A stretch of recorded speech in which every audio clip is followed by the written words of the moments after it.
Hi there, it's me, Trevor. You may recognize me from some of the other game studies and design videos I did, but today, instead of an ancient game, we're going to go over a game that I've created myself, and that is a fantasy war game called Mana Clash: Battle for the Ley Lines, which tells the story of four factions, each with an elemental theme: earth, water, wind, fire, that have discovered this new continent and are battling it out amongst themselves for control over this continent and all of the various mystical powers associated with it.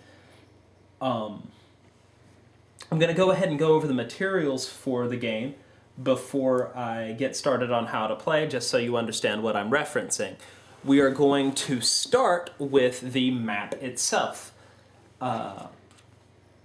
The map is divided into 11 territories, 4 starting territories for each faction, 6 neutral territories, which start out under nobody's control, and then the central territory, which is the most powerful piece of territory in the game, and I will explain more on that later. Each territory contains different resource points, which gain the player resource tokens, which they can use to buy troops, money, or not money, cards, and various other things to, well, there are no other things, troops and cards.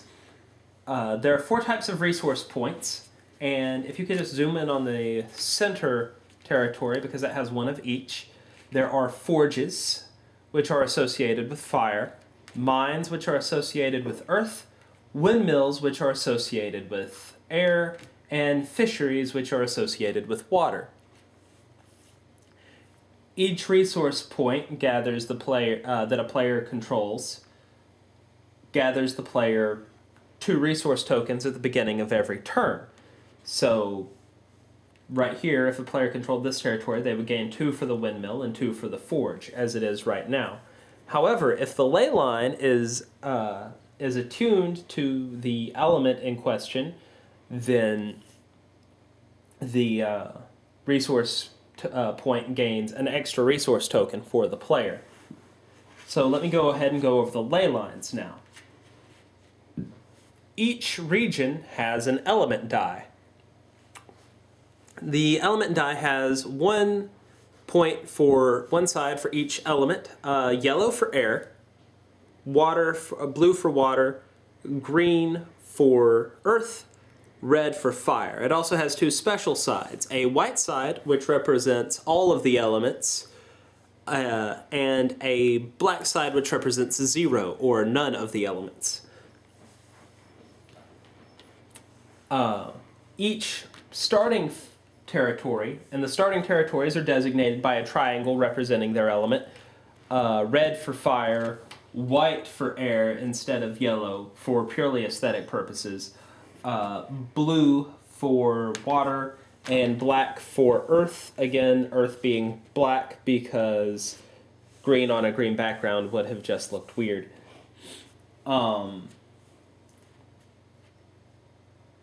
And each starting territory begins attuned to the controlling faction's element.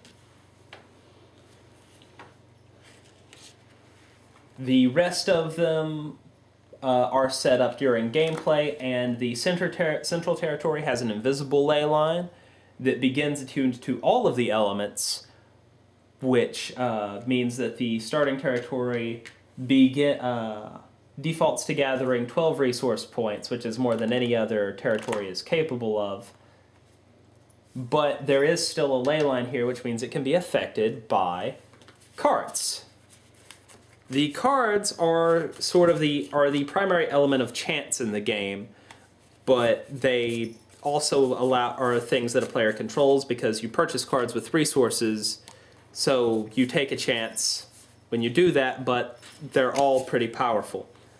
And they're all sort of set up. This is one called Element Shift, which lets you change the alignment of an ley line in a territory, including the central territory. My words are not working today. And all of the cards are set up in a bold-faced title followed by normal rules text, which tells what they do. The last piece of material that is important is that each faction has two types of troop tokens. Normal troop tokens and large troop tokens. When it comes to, when these are purchased, large troop tokens are more expensive than small troop tokens, but also more powerful. And each faction has their own types. So the water ones have a blue background and look a little different, and so on and so forth.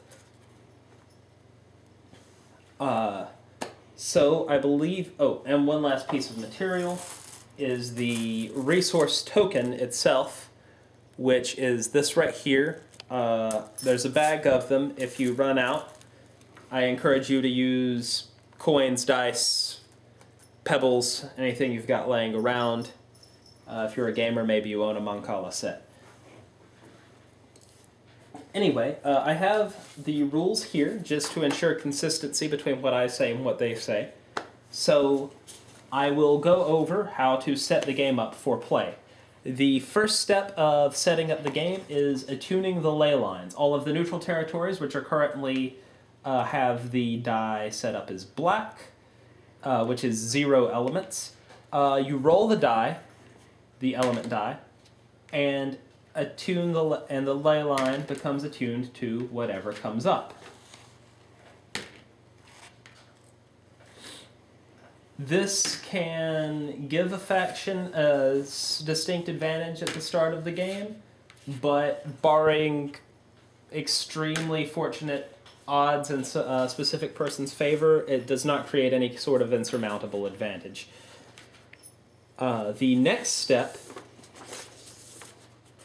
is to place the starting forces on the board. Every faction starts with 3 of their small troops in their starting territory.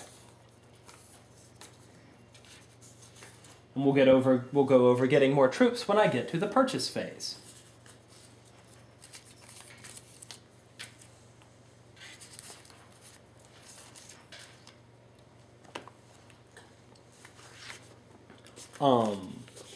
Then you shuffle the deck of cards and place them on the map or on the board, but off of the map I recommend using the dragon because the cards fit nicely in between his face and his tail.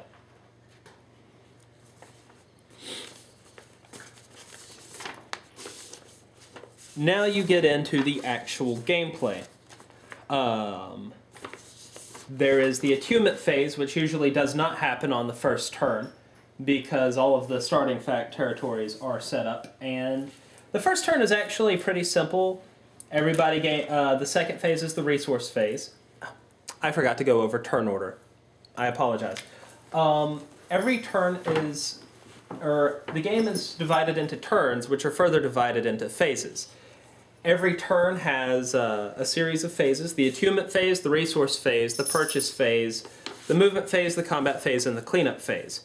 Every player acts on every phase, but depending on the turn, they go in a different order. It starts with the water faction going first, then rotating water, air, fire, earth, and then on the next turn, the air faction goes first, rotating air, fire, earth, water, and so on and so forth. This is to balance out any distinct advantage or disadvantage from going first. So, again, the attunement phase, first turn doesn't usually happen. During the resource phase, each player collects resource tokens for every resource point their faction controls. Every starting territory has 1 resource point, and you gain an extra one if the factions or the territory's ley line is attuned to one of the resource points. So because this one is attuned to Earth and you have an Earth resource point, you gain 3. And that's the same for everybody on turn 1. Turn 1 is very linear. Then is the movement phase. A player can move his troops up to into any adjacent territory if he so chooses. If a player has troops in a territory and no other player has troops in those territories, that player controls that territory. Otherwise, there's attack and defense and combat, which we'll get to. So we're going to say Earth moves here. If you do not have troops in a territory, even your starting territory, you do not have control of that territory, which means you do not gain resources for it. Now, in the interest of keeping this video brief, we're just going to assume that this happens. And there is a combat that goes on. Now this is likely to happen during the beginning of the turn, which is a contested territory. This is what a lot of early combat is because everybody's running out and fighting for the same areas. During contested territories, both players are considered attackers. So, after the movement phase... Oh, I skipped the purchase phase. I'm sorry. Before the movement phase is the purchase phase. During this phase, each player may purchase their troops or cards.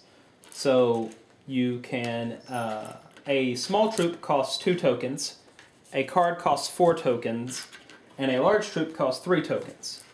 So we're going to assume that the Earth faction spent its 3 tokens on a large troop, which they are sending into this combat. Now, I will explain combat. Combat is also divided into phases, which unfortunately makes the game seem more complicated than it really is. So the first thing you do is you calculate the power on both sides. If a faction has, for every 3 full points that a faction has of power, with small troops being 1 power, large troops being 2 power, and then if a territory is attuned to one of the battling faction's elements, that faction has 2 extra power. So this territory is attuned to water, which means water has 1, 2, 4 power, and earth has 1, 2, 4 power. For every 3 power the defender has in the region, remove a troop from the attacker's forces. Neither force is defending, so that doesn't happen here. For every 3 power the attacker has in the region, remove a troop from the defender's forces. They both have 4 power, so they both lose a troop.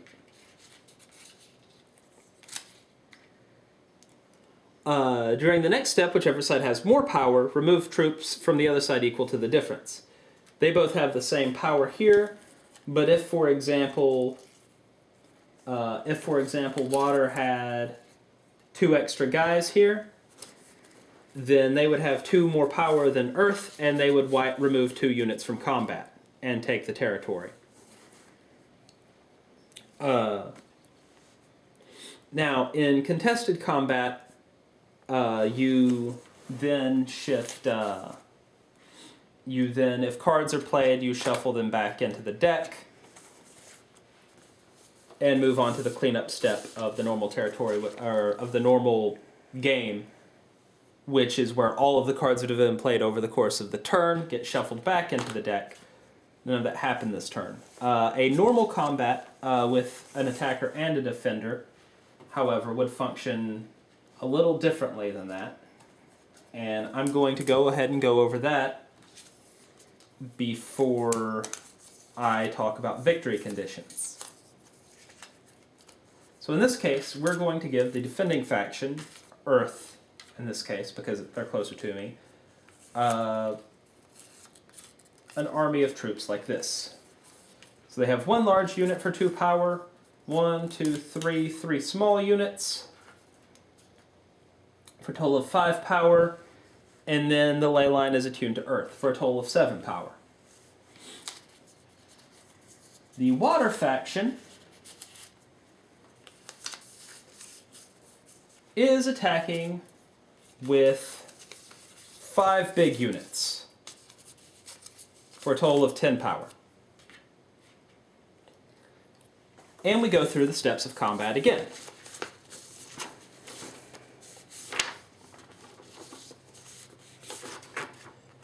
If a territory is attuned to the faction's element, treat the faction as having an extra 2 power, making this 7. During every 3 power the defender in the for every 3 power the defender in the region has, remove a troop from the attacker's forces. So they have 7 power, so that's not enough for to remove 3 troops, but it is enough to remove 2.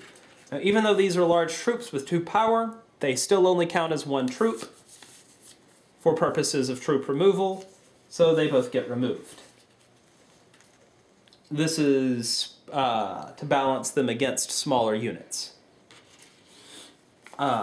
Then you do the reverse. For every 3 power that the attacker has, you remove 2 troops from the defender. So 1, 2, 3. So, or I'm sorry, 1, 2, 3. So that's 2. So 6. So remove 2 troops here. Then during the 3rd phase, for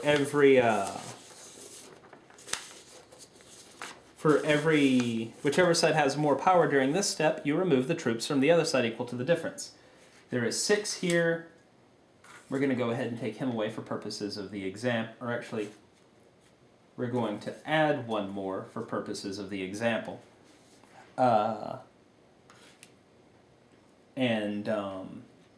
Making this 6 and this 6. We're going to add 1 more. Sorry. To make this 7 and this 6. So 7 is 1 more than 6. So you take away 1 more of these. And then if the defender still has troops remaining, which the Earth faction does, then the attacker has to return to his force to its point of origin, running back here, scared and crying because it's an octopus on land. And, however, if the defender has no troops remaining, say this were the case, then the attacker would take control of the territory and begin gaining resources from it. At any point during combat, cards, at the beginning of any phase of the game, or any phase of combat, cards can be played.